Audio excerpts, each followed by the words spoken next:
So technical দ এডিশনে সবাইকে স্বাগত। তো তোমরা যারা ডাব্লিউবি জেই এক্সাম দিয়েছো 2025-এ, তো তোমাদেরই জন্য আজকে এই ভিডিওটা। তো আজকের এই ভিডিওতে আমি তোমাদের জানাবো তোমাদের যেটা ডাব্লিউবি জেই যে রেজাল্ট সেটা কেন দেরিতে হচ্ছে এবং তোমাদের যেটা কাউন্সিলিং অ্যাজ ওয়েল অ্যাজ কেন সেটা দেরিতে হচ্ছে, সে বিষয়ে একটা গুরুত্বপূর্ণ আপডেট আমার কাছে এসেছে। তো সেই বিষয়ে আমি আজকে এই ভিডিওতে জানাবো। তো তোমাদের জন্য কিন্তু আজকে এই ভিডিওটা খুবই গুরুত্বপূর্ণ হতে চলেছে। সো সবাইকে আমি বলবো ভিডিওটা এন্ড অব্দি অবশ্যই দেখো। তো আজকের এই ভিডিওটা যেমন ডাব্লিউবি জেই যারা আছো তোমাদের জন্য ইম্পর্টেন্ট, অ্যাজ ওয়েল অ্যাজ যারা জিলেট 2025 দেবে তোমাদেরও জন্য কিন্তু সেম ইম্পর্টেন্ট। তো চলো, যে নোটিশটা আমি পেয়েছি সেই নোটিশটা আমি তোমাদের দেখাচ্ছি। তো যে নোটিশটা আমি পেয়েছি সেটা হলো ম্যাকআউটের তরফ থেকে দেওয়া হচ্ছে, ঠিক আছে। তো এখানে নোটিশটা দেখে নাও, 12/6/2025 ডেট আছে, একদম লেটেস্ট নোটিশ। এবং এখানে নোটিশের উপরে দেখো হেডিং দেওয়া আছে আর্জেন্ট। তো নোটিশে কি বলা হচ্ছে সেটা তোমরা দেখে নাও। তো এখানে সাবজেক্টটা সবার প্রথমে দেখে নাও, যে এখানে বলা হচ্ছে affiliated intake of BTech course of all AICTE approve colleges affiliated to MAKAUT West Bengal for the academic year 2025-26। তো বাকি এখানে কন্টেন্টে কি বলা হচ্ছে সেটা তোমরা দেখো।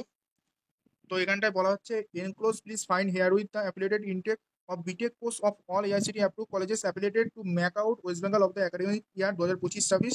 তো এখানে প্রথমে বলা হচ্ছে সমস্ত যত কলেজ আছে বা ইনস্টিটিউট আছে যারা বিটেক অফার করে এবং যেগুলো এআইসিটি অ্যাপ্রুভ এবং ম্যাকআউটের আন্ডারে বা ম্যাকআউটের অ্যাপ্লিকেশন আছে একাডেমিক ইয়ার 2025-26, তাদের উদ্দেশ্যে বলা হচ্ছে।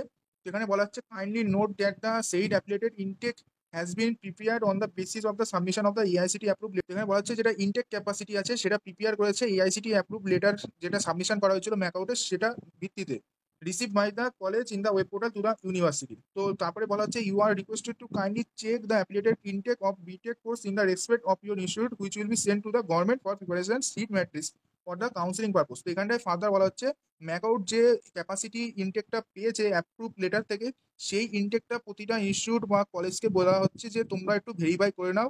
তোমাদের ভেরিফাইটা করা হয়ে গেলেই আমরা যে ইনটেক ক্যাপাসিটি সেটা আমরা গভর্নমেন্টকে পাঠাবো for the seat matrix for the counselling purpose. তো এখানে তোমরা বুঝতে পারছো ম্যাকআউট কিন্তু এখনো কিন্তু যেটা সিট ম্যাট্রিক্স সেটা কিন্তু এখনো গভর্নমেন্টকে পাঠায়নি।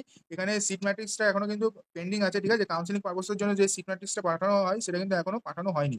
তো এই সমস্ত কাজ কমপ্লিট করতে প্রতিটা কলেজকে বলা হচ্ছে 16/6/2025 4টে PM এর মধ্যে পজিটিভলি এই কাজটা বা ভেরিফাইয়ের কাজটা করতে বলা হচ্ছে। তো এই নোটিশটা থেকে বোঝা যাচ্ছে এটা এক্সপেক্টেড ডেট আমি বলছি তোমাদের যে কবে রেজাল্ট পাবলিশ হতে পারে, ঠিক আছে। তো এখানে যদি 16 তারিখ ফার্দার এক্সটেন্ড না হয় তাহলে তোমাদের ধরে নাও 20 তারিখের মধ্যে তোমাদের রেজাল্ট কিন্তু ডাব্লিউবি জেই পাবলিশ হয়ে যেতে পারে এবং তার 5 থেকে 6 দিনের পর কিন্তু তোমাদের কাউন্সিলিংও কিন্তু শুরু হয়ে যেতে পারে। তো আজকে এই ভিডিওটা এই ছিল। আশা করি তোমাদের ভিডিওটা ভালো হয়েছে। যদি ভালো লাগে অবশ্যই একটা লাইক করবে। তোমরা যদি চ্যানেলে নতুন হয় এবং তাদের হেল্পফুল ভিডিও পেতে চাও তো চ্যানেলটাকে অবশ্যই সাবস্ক্রাইব করবে।